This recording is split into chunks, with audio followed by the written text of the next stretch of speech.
arrive in the canyon. That's where I long to be with my three good companions. Just my rifle, pony and me. Donc comme c'était convenu, discussion avec Merzak Alwash, le cinéaste du film que vous venez de voir à l'instant. Merci Merzak, on va se tutoyer, on se connaît un peu, donc on va un peu se tutoyer. Merci en tout cas d'être là, d'avoir accepté de parler d'un film. Parce qu'il faut savoir que Merzak, depuis 2010-2011, doit faire peut-être, allez on va dire, un film en moyenne par an. Ce qui est assez incroyable pour beaucoup de choses. Peut-être on va en parler de ça aussi. Donc là, ce film date de 2017. Il faut savoir qu'il en a fait beaucoup d'autres après. Donc, mais on va retrouver tout ça. La première question, et je pense que c'est important aussi de contextualiser, c'est d'expliquer pourquoi ce film. Qu'est-ce qui t'a donné envie de faire ce film? Est-ce que c'est sur un fait, plusieurs faits qui ont été, que tu as vus, des discussions? Qu'est-ce qui a fait que tu as eu besoin de faire ce film? Bonsoir. Ce qui m'a donné l'idée, c'est simple, c'est que j'ai reçu un petit lien vidéo, pas Vimeo, de ce prédicateur séoudien qu'on voit dans le film au début. Et donc, quand on m'a envoyé ce lien, je l'ai regardé. Je me suis marré, ça m'a fait rire. Et ensuite, je me suis dit, mais vraiment, c'est quand même, c'est grave. Donc, j'ai cherché à savoir si c'était pas un truc, un mensonge, un fake, comme on dit. Et en fait, non, c'est un prédicateur saoudien qui raconte cette histoire que vous avez vue. Et donc, je me suis dit, tiens, je vais aller voir ce que pensent de ça les Algériens. Et donc, je suis allé en Algérie. Je suis pas un cinéaste de documentaire. Hein. J'ai très peur des documentaires parce que je pense que dans le documentaire, il faut être rigoureux. Et moi, je suis quelqu'un qui aime la fiction, comme tu le disais tout à l'heure, la fiction, la réalité, tout ça, ça se mélange. Mais j'adore la fiction, donc je me suis dit, je vais quand même travailler sur une partie fictionnelle de ce récit que je vais mettre en place. Donc je vais en Algérie avec ce sujet très sensible. Ce qu'il faut savoir, c'est qu'en Algérie, vraiment, la population est très, très islamisée. Pas islamiste, mais en tout cas très islamisée. Les nouvelles générations, quand on écoute parler les jeunes, au détour de chaque phrase, il y a une allusion à Dieu, au paradis, à l'enfer, etc. Donc je me suis dit, ça va être compliqué. Et effectivement, donc j'ai commencé, en arrivant là-bas, donc à écrire la partie fiction un peu, à voir avec qui j'allais réaliser ça. Et pour les interviews, donc j'ai commencé à établir une liste. Je voulais des gens connus, comme ceux que vous voyez, des gens moins connus, etc. Et surtout, je voulais, mon rêve, c'était de trouver des islamistes. Alors, bien entendu, les islamistes refusent toute participation à un film. Je crois qu'en plus, ils se renseignent, qui est ce mec, etc. Et donc, malheureusement, je n'ai pas pu avoir des islamistes. Bon, j'ai utilisé quelques petites choses, voilà. Et puis, j'ai interviewé ceux qui ont accepté de répondre. Parce que même parmi des intellectuels algériens, tout ça, des gens connus, il y en a qui ont dit non, on ne va pas rentrer dans cette histoire. Le paradis, on ne touche pas. On ne parle pas du paradis. Tu parles là, tu évoques ce que tu appelles les intellectuels algériens qui ne voulaient pas parler de ça. Oui. Parce qu'ils avaient peur. Qui ont refusé. Donc, ceux qui ont accepté, si vous l'avez remarqué, ils ne remettent pas vraiment en cause l'existence du paradis. Pas frontalement. Ils trouvent des petites choses à dire, comme Kamel Daoud, etc. Ils ironisent, ce qui est déjà grave. Mais certains ne voulaient pas du tout rentrer dans ce genre de truc. Ils étaient stupéfaits d'entendre que je leur proposais de venir parler du paradis. Voilà. Mais dans le film, comme tu l'as dit, il y a aussi beaucoup de relents fictionnels. J'aimerais bien que tu nous expliques un petit peu comment tu intègres de la fiction dans ce genre de film-là. Comment se passe l'écriture? Parce que je sais que tu es quelqu'un qui écrit très vite, mais par rapport à ce projet-là, qui est peut-être assez particulier, je pense, dans ta filmographie, si j'ai bonne mémoire, comment ça s'est passé, la manière d'intégrer comme ça ces relents fictionnels? Parce que même dans la fiction, il y a quand même des choses qui disent... Enfin, tu dis beaucoup de certains faits qui t'ont particulièrement touché, genre dans les années 90, par exemple, la mort de certaines personnes, et tu les intègres dans ces relents fictionnels. Comment tu fais pour écrire comme ça? Au départ, la partie fiction devait intégrer ce personnage de journaliste. Donc j'ai estimé que ce serait plus intéressant si c'était une femme qui pose ces questions. Cette femme allait être confrontée à des hommes particulièrement, et ce ne serait pas donc facile. Donc effectivement, j'ai trouvé cette jeune fille qui était plus ou moins actrice. Elle avait travaillé avec moi sur une fiction, un petit rôle, qui était aussi journaliste. Et donc on a travaillé sur les questions à poser. Par la suite, les choses se sont mises en place. Après, je parlerai de la fiction, mais sur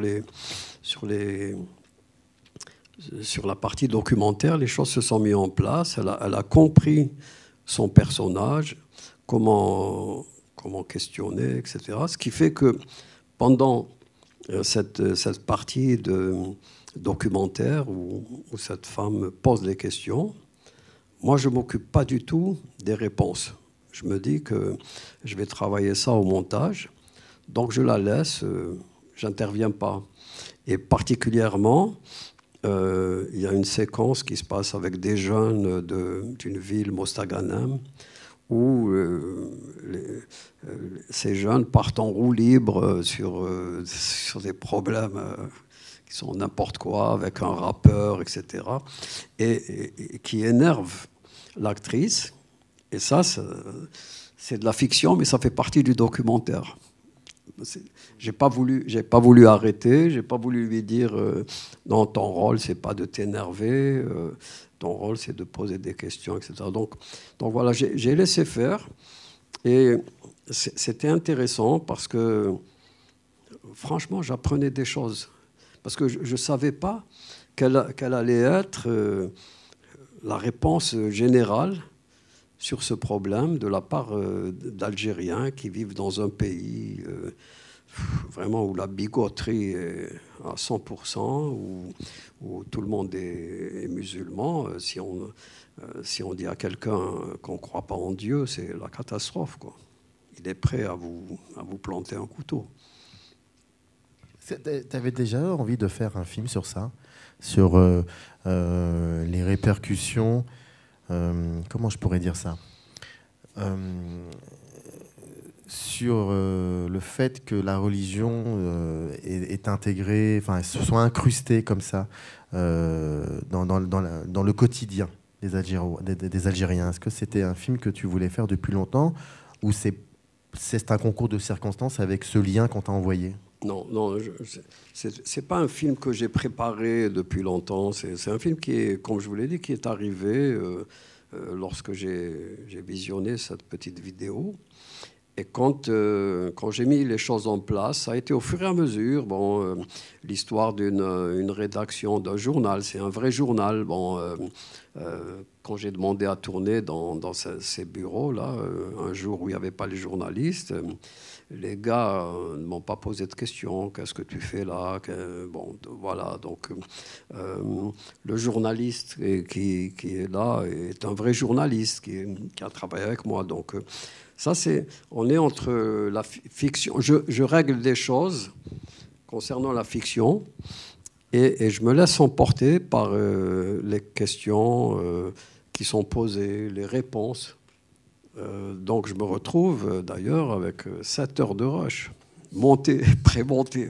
Donc je ne savais plus ce que j'allais faire de toute cette matière, mais j'avais beaucoup de matière parce que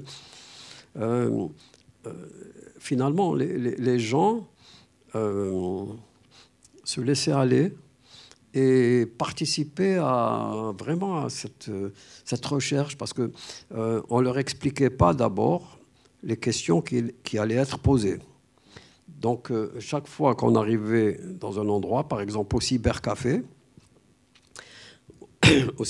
c'est particulier, c'est des jeunes de ce quartier qui sont figurants. Donc, on les prend comme figurants et on va les payer en tant que figurants. Ils sont là, mais on commence par les filmer derrière leurs ordinateurs, tout ça. On ne leur dit pas qu'on va leur poser des questions. Et ensuite, on leur pose les questions. Donc, ils sont surpris. Alors, il y en a 2 ou 3 qui m'ont dit non, je ne réponds pas. Donc, je les ai exclus du questionnaire. Mais sinon, les autres, bon, donc, ça devient la réalité. Ils disent ce qu'ils pensent. Comment ils trouvent le paradis. Il est rond, il est grand, il est coloré, etc. Et le problème des Houris, c'était... j'aurais pu... En fait, disons que je regrette de ne pas avoir plutôt bifurqué plus que ça sur l'histoire des Houris.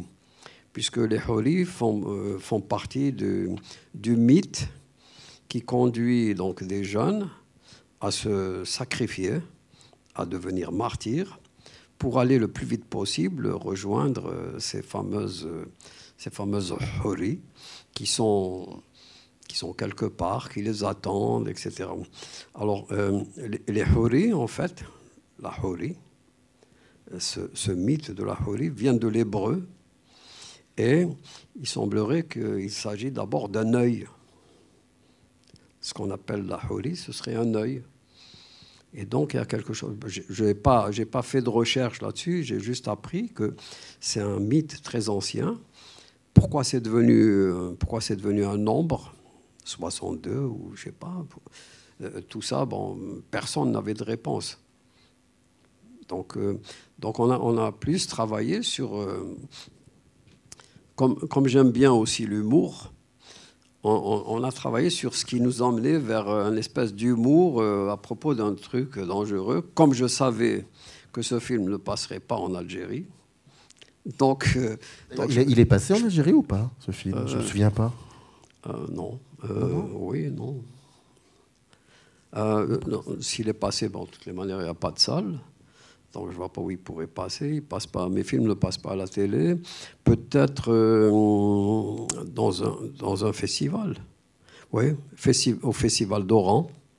Il y avait festival étatique. C'est un festival étatique, le festival. Étatique, oui. Mais il y avait 10 personnes. 10 personnes dans la salle que je connaissais, salut, voilà. Mais vraiment, il n'y a pas eu vraiment de propagande pour ce film. Est-ce que, je ne sais pas si tu vas te rappeler si tu vas t'en souvenir, mais est-ce que il y a eu des moments où tu étais aussi un peu comme la journaliste, donc, qui est jouée par Salima Abada, c'est-à-dire parfois perdue par ce que tu entendais? Est-ce qu'il y a eu des moments où, surtout quand tu, je dis tu, la journaliste, mais c'est toi aussi, vous interviewez beaucoup de jeunes Algériens. Est-ce qu'il y a eu des moments où tu te disais, où tu t'attendais pas à ce genre de réponse, donc ça te déstabilisait? Pourquoi je te pose cette question? Parce qu'il y a un moment dans le film, je crois que c'est en plein milieu, je trouve qu'il y a un très très beau moment, où ils vont quelque part, ils sont dans le désert, et puis ils s'arrêtent, et la porte s'ouvre, et puis elle marche, et tu as la bienveillance et la générosité de ne pas couper. Et j'ai l'impression que c'est un peu toi aussi, peut-être qu'il y a un moment où voilà, tu as besoin aussi de te ressourcer, parce que même si c'est drôle, et il y a des moments très drôles dans ce film, c'est quand même déstabilisant. Oui, il y a des moments où j'essaye quand même pendant le tournage, j'essaye de souffler, de m'arrêter. Donc on a fait ce voyage à Timimoun, qui est une ville du sud, très religieuse. Et dans cette ville, il y a chaque année ce qu'on appelle un moussam. Un moussam, c'est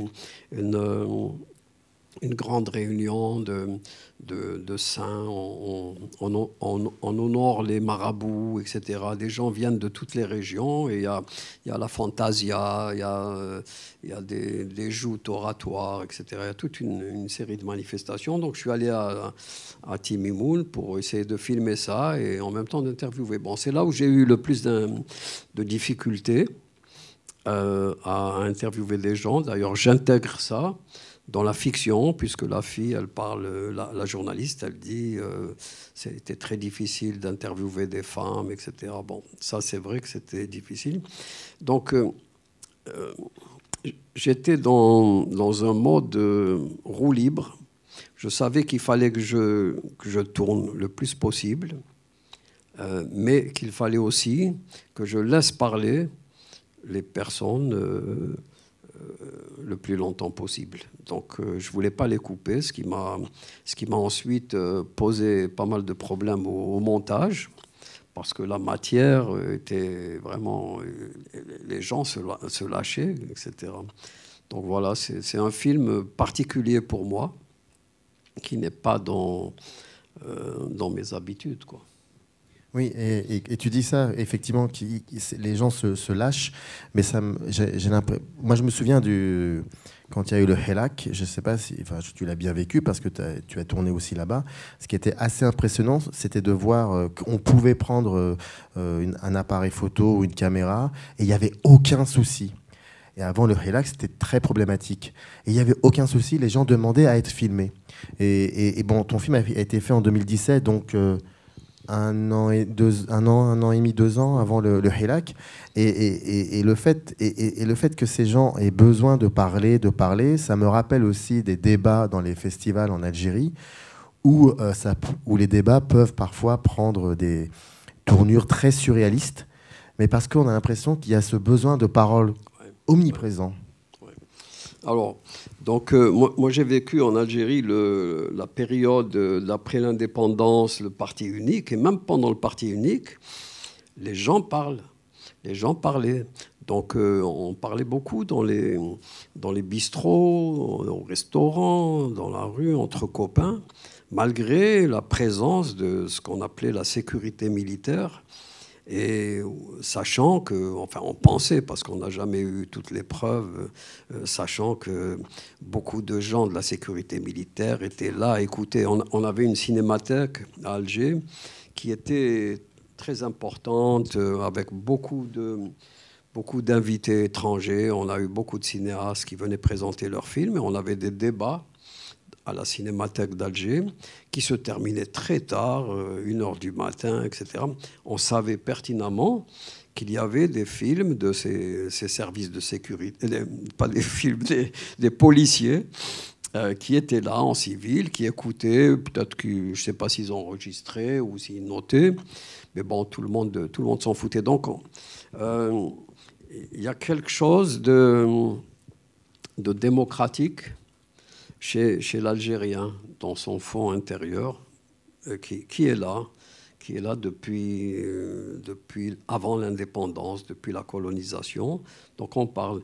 Je suis allé au Maroc et des Marocains m'ont dit, on vous envie un peu parce que vous êtes plus démocratique que nous. Vous avez un fond démocratique très ancien qui est là, qui est présent. Donc voilà, donc les gens... pendant le Helak, j'ai tourné aussi pendant ce fameux Helak, les gens parlent normalement. En cette période précise, les gens parlent moins. Parce qu'actuellement, il y a beaucoup de gens qui sont mis en prison pour les textes qu'ils mettent sur Facebook, pour des choses qu'ils expriment. Donc on est dans la période la plus dure.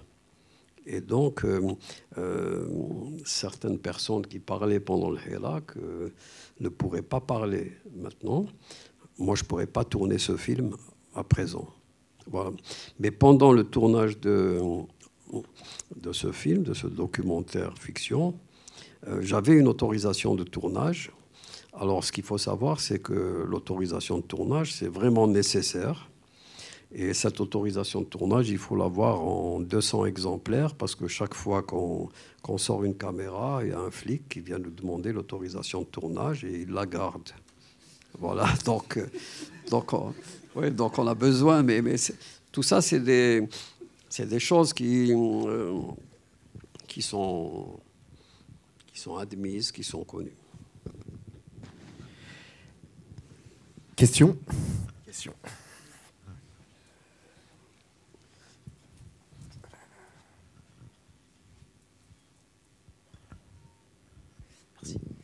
Bonsoir, merci beaucoup pour votre film. Bon, Samir, évidemment, m'a piqué le moment où j'allais parler de la voiture, de la fenêtre et de ce plan qui dure dans le désert. Donc, je ne vais pas m'exprimer en plus là-dessus. Mais il y a ce moment avec la peintre où elle dit qu'elle exprime ses sentiments, ses rêves au travers de la couleur. Et vous, justement, vous observez, vous questionnez en noir et blanc. À partir de quel moment c'est venu cette idée du noir et blanc dans votre processus ? C'est venu à un moment où je me suis souvenu de plans que j'avais tournés il y a longtemps dans le sud ou dans les montagnes kabyles. Je trouvais que la couleur nous ramenait du folklore, nous ramenait quelque chose de folklorique, de très beau. Les couleurs sont toujours magnifiées par la caméra, etc. Et je voulais quand même être dans le noir et blanc en même temps pour renvoyer à l'idée du documentaire. Voilà. Donc j'ai fait un essai et ça m'a plu, donc voilà, je l'ai gardé. Après, j'ai tourné un deuxième film dans le sud, donc, qui s'appelle Vent divin. Aussi, ça parle de terrorisme, etc. Et je l'ai tourné en noir et blanc.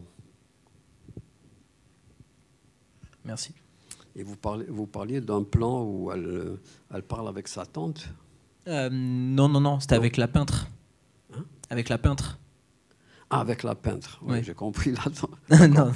Oui, parce que bon, la peintre a vu le film, elle m'a pas posé de problème par rapport au noir et blanc, puisqu'elle peint en couleur.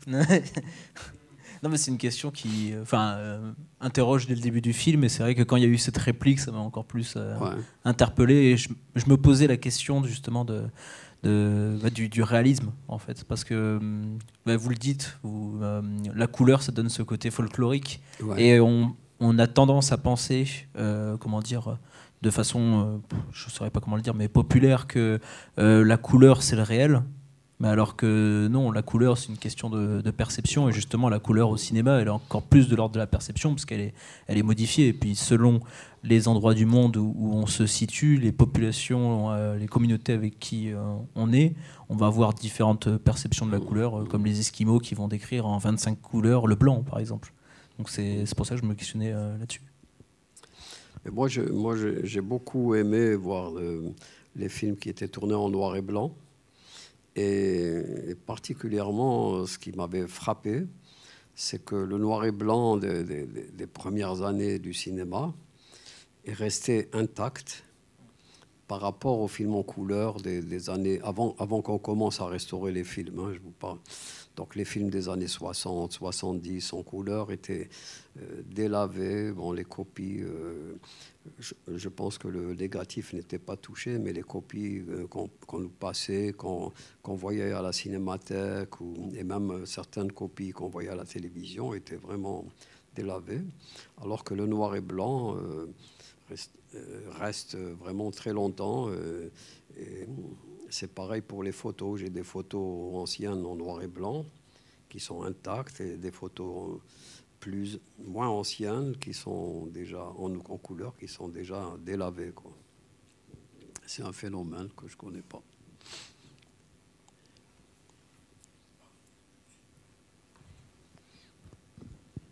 Bonsoir. Oui, ok. Donc, ça m'est venu, mes questions en thème avec le film, mais vous le voyez comment, le paradis ? Si vous le voyez, bien sûr.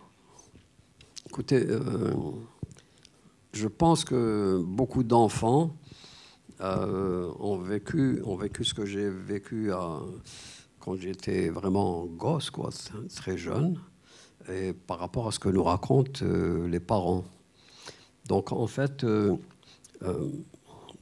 pour nous éduquer dans la religion, on nous racontait des choses très difficiles. C'est-à-dire, j'ai pas un souvenir qu'on nous parlait du paradis. On nous parlait du paradis, mais d'une manière très rapide. Le miel qui coulait partout, des rivières de miel. Bon, je me disais vraiment, il faut pouvoir nager dans le miel. Mais on nous parlait surtout de cette période qui précède l'entrée du paradis ou l'entrée de l'enfer. C'est une période intermédiaire où chez les musulmans, il se passe des choses terribles. C'est-à-dire qu'on est dans la tombe et là, on ne sait pas très bien ce qu'on va devenir, mais il y a, comment on appelle ça, Malik Sawal, l'ange qui frappe, qui vient frapper, qui vient tabasser. Donc, c'est ce que je retiens un peu de mon enfance. Et je ne sais pas très bien, je n'ai jamais demandé à ma mère pourquoi elle me racontait ça. Et jusqu'à présent, ça continue à être raconté. Alors, quand je tournais ce film, je suis allé voir une de mes connaissances qui avait une fille qui était à l'école primaire. Et j'ai demandé est-ce que je pouvais l'interviewer, quoi. Elle m'a dit oui, bien sûr. Je voulais aussi aller dans une école, on m'a refusé. Et donc, je l'ai interviewée, cette petite fille. Et elle m'a raconté qu'à l'école, on obligeait les élèves à aller sur une chaîne moyen-orientale où il y avait, qui était une chaîne pour enfants, que j'ai trouvée sur Internet sans savoir d'où elle émettait. C'était une chaîne moyen-orientale, il y avait des spectacles pour enfants, et c'était que des spectacles sur la guerre, des chansons sur la guerre, des enfants avec des mitraillettes, etc. Et j'ai dit à cette petite fille, tu peux me parler de ça? Donc elle m'a dit, ouais, si on ne va pas sur cette chaîne, la maîtresse nous punit. On est puni, il faut qu'on aille sur cette chaîne, il faut qu'on lui donne la preuve qu'on regarde cette chaîne de télé. Donc j'ai demandé à la mère si elle était au courant. La mère n'était pas au courant, parce qu'on disait aux enfants de ne pas parler aux parents de cette histoire. Et donc elle me disait que le deuxième problème qui était évoqué à l'école primaire, c'était la fin du monde. On leur parlait de la fin du monde et de ces bestioles qui vivent sous terre et qui remontent. Alors, on ne sait pas si c'est les films américains. Donc il y aurait des bestioles très, très méchantes qui vivent sous terre. Et le jour de la fin du monde, c'est le jour de leur sortie de terre. Donc c'est un mythe qui existe de cette fin du monde qu'on raconte aux enfants. Donc après, j'ai pas voulu passer cette fille dans le film. Voilà, je trouvais que c'était un peu dur. Merci. Non, mais merci. Ah oui, pardon. Oui. Merci. Donc moi, j'ai beaucoup aimé le film. Plein de choses. Il y a plein de choses à lire en fait dans les différentes réactions, témoignages. Je voulais juste savoir. Je m'étais posé la question sur le choix de la journaliste plutôt qu'un journaliste. Donc vous y avez répondu. Et l'autre question que j'avais, c'est que je me suis imaginé moi réagir à la vidéo quand je me suis dit si on me l'avait montré en fait, je crois que j'aurais eu une réaction beaucoup plus véhémente ou violente. Et je me suis demandé si dans tous les gens que vous avez pu rencontrer, finalement, je trouve qu'ils réagissent plutôt bien, qu'ils ont une analyse un peu construite. Et je voulais juste savoir si vous aviez rencontré des gens que ça aurait choqué un peu plus en première lecture, quoi. Non, choqué. Pas tellement, non, pas tellement. Il y a une femme qui est un peu choquée, c'est une femme du début qui dit et nous alors, qu'est-ce qu'on a, nous, si eux, ils ont des vierges, nous, qu'est-ce qu'on fait on nous laisse de côté, nous, on n'existe pas, ou bien on va continuer à jouer le rôle de ménagère, etc. Non, j'ai pas trouvé que les gens étaient choqués. Enfin, comme je l'ai dit tout à l'heure, il y a les gens qui ont refusé de rentrer dans cette histoire. Ça, c'était clair. Et je leur demandais pas pourquoi. Mais sinon, les autres... Ensuite, surtout à Timimoun, quand la journaliste est en contact avec ces religieux de la région, là, surtout un des gars qui essaye de comprendre, qui essaye de l'embrouiller. Bon, la journaliste me disait, après, elle m'a dit, ouais, ce mec, je le sentais pas trop parce que je crois qu'il était complètement faux. Il était faux et il essayait de me draguer. Donc ça, et ce mec, c'est un type, un marabout du coin qui était très connu, etc. Donc en fait, je crois que j'ai pas eu de gens qui étaient choqués. Merci.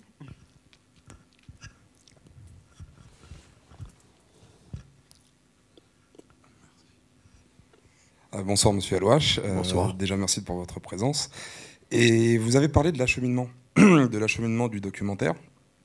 Déjà, je trouve que c'est une idée de génie d'avoir mélangé fictionnel et documentaire pour ce sujet-là dans ce pays-là, car je fais partie de ce peuple très étrange. Vous l'avez évoqué un peu tout au long du long métrage. Et j'aurais aimé savoir quel a été le parcours, si par exemple la séquence du cybercafé a été tournée dans l'ordre chronologique. Si pour vous, il y avait une espèce de cohérence à commencer par le cybercafé, par rapport aux raisons que vous évoquez tout au long du sujet, la mondialisation par exemple, l'arrivée d'Internet, tout ça. Donc j'aurais aimé savoir si la séquence dans le cybercafé était choisie, si ça avait été fait exprès, de commencer par là.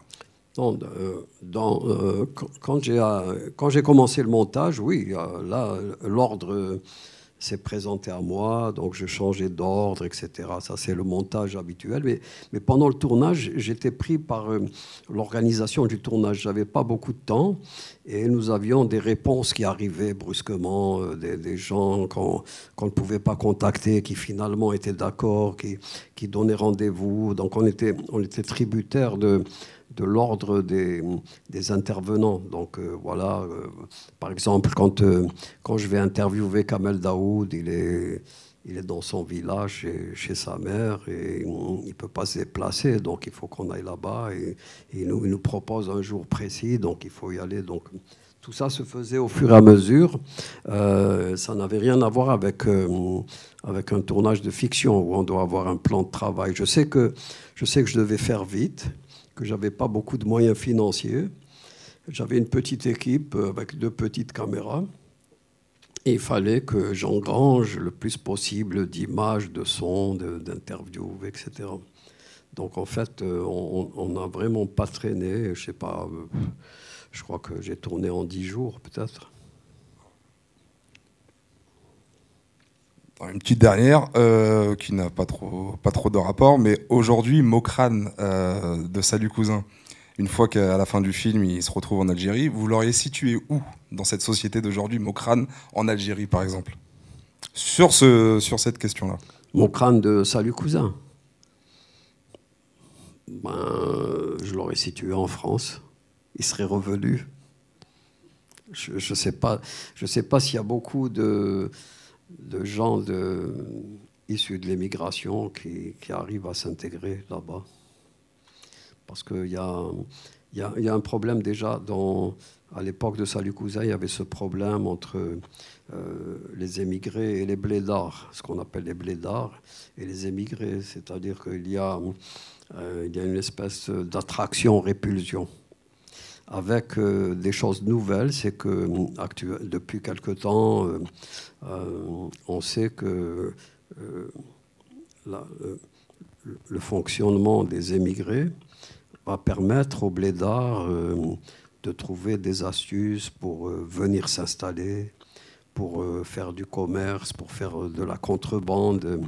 Il y a un phénomène qui s'est beaucoup développé en Algérie, c'est le phénomène de la contrebande. Bon, ça fait maintenant plusieurs décennies, mais c'est très développé. Donc, on a ce qu'on appelle le Kaba. Le Kaba.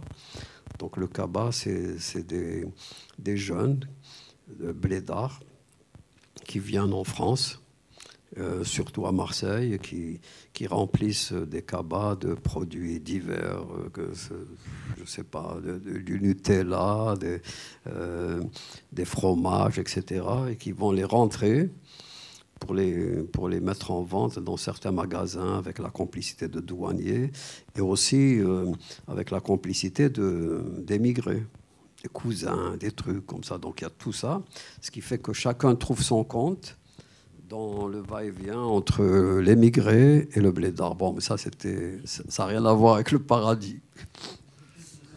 Merci beaucoup. Il y avait une autre question. Oui.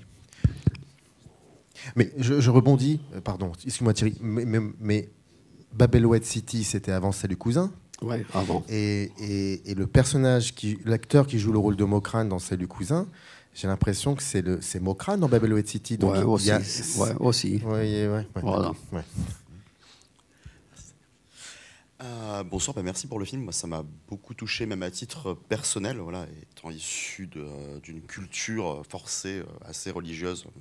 Je me suis détaché assez tôt, mais en tout cas, étant très ancré là-dedans, ça m'a rappelé beaucoup de discours que j'ai pu entendre, même si c'est pas le même courant, mais certaines choses se rassemblent. Ce que je trouve assez intéressant, même si c'est la ligne directrice du métrage et à mon avis, votre regard là-dessus, c'est le fossé qu'il y a entre les générations. On interviewe des adultes où là on se pose avec eux et donc c'est des gens qui ont un discours plus réfléchi parce qu'ils se confrontent à ça et ils n'ont pas été éduqués de cette manière, et on voit le regard de plus jeunes qui eux on parle de manque d'éducation, on parle aussi de l'accès à l'information qu'ils vont sélectionner eux-mêmes et qui font qu'ils s'influencent de la manière qu'ils choisissent. Et ce qui m'interpelle par contre, c'est quand vous parliez du fait d'avoir donc cette heure de rush, donc des choses qu'on ne verra pas, et je me demande si parce que on voit qu'il y a un discours assez unilatéral quand même parmi les jeunes. Ils sont tous, ce qui est à mon avis aussi une volonté de montrer ça. Mais y a-t-il eu parmi les personnes jeunes que vous avez interviewées, que vous avez pas forcément interviewées de manière personnelle, mais plus dans la rue, comme au cybercafé ou quand on voyait des bandes justement qui parlaient entre elles, est-ce qu'il y a eu des personnes qui avaient des discours bien plus justement modérés ou contre ces propos-là? Parce qu'on a à un moment un jeune qui dit qu'il est contre, mais il n'explique pas trop en quoi. Et est-ce que justement on avait des personnes qui n'avaient pas du tout ce discours-là, mais que vous avez préféré justement par volonté de discours aussi ne pas mettre au montage? Est-ce que pour vous c'est très représentatif ce qu'on a vu, ou est-ce qu'il y avait une pluralité mais que vous avez préféré justement ne pas la montrer? Écoutez, il y avait beaucoup de choses qui étaient des redites. Il y avait beaucoup de gens qui disaient les mêmes choses, etc. Alors j'ai eu un problème parce que effectivement j'avais ces rushs. Ensuite, avec le montage, j'ai réduit à 3h30. Donc 3h30, j'étais pratiquement content de ce film, quoi. Je l'ai montré à la quinzaine des réalisateurs, je l'ai envoyé. Et le responsable de la quinzaine, il m'a dit c'est vachement bien, on va le passer. Mais là, je voyage, je reviens, et puis je te tiens au courant. Et donc, entre-temps, j'attendais.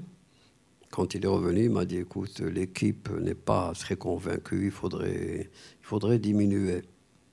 Donc ça, c'est le plus terrible, c'est quand on vous dit de couper. Donc je me suis trouvé dans une situation où je devais enlever des séquences, je ne savais pas très bien lesquelles. J'ai essayé d'enlever encore des séquences où je sentais qu'il y avait peut-être des choses pas très importantes qui étaient dites. Et donc, je suis arrivé à 2h15. Par contre, ils n'ont pas pris le film. Bon. Et j'ai pu ensuite l'envoyer à Berlin. Il a été pris à Berlin et au FIPA. FIPA, donc un festival de programmes audiovisuels. Et ça a marché comme ça. Donc, je ne regrette pas d'avoir coupé ce que j'ai coupé, quoi. Est-ce qu'il y aurait encore une question? Ah oui. Vous voulez poser la question? Vous ramenez le micro.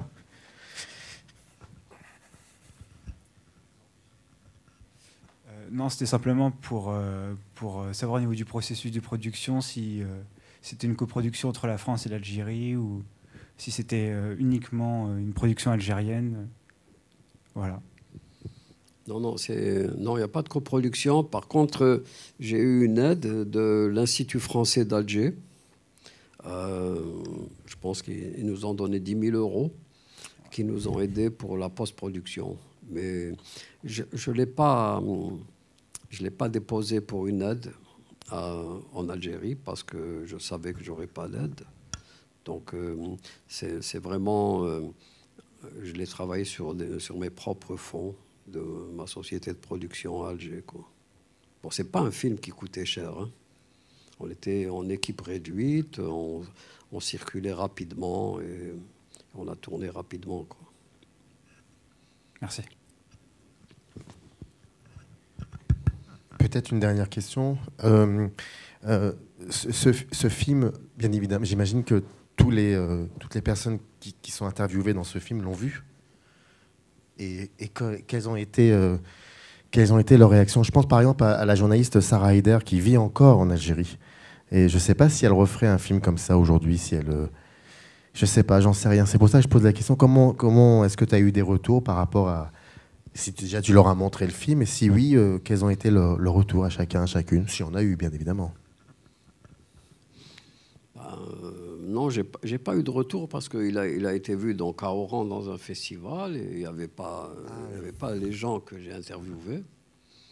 Je pense que personne n'est venu dans les festivals européens pour le voir. Donc, effectivement, je pense que ce serait très difficile de tourner ce film aujourd'hui.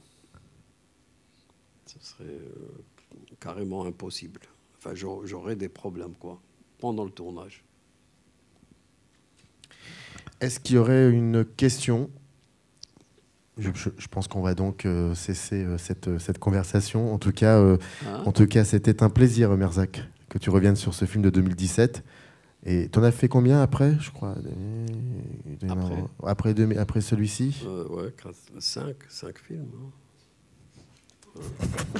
Bon. Merci beaucoup, Merzak. En tout cas, c'était un plaisir. Et merci aussi à vous d'être restés. Voilà. Merci. Merci beaucoup. In the canyon, that's where I long to be, with my 3 good companions, just my rifle, pony and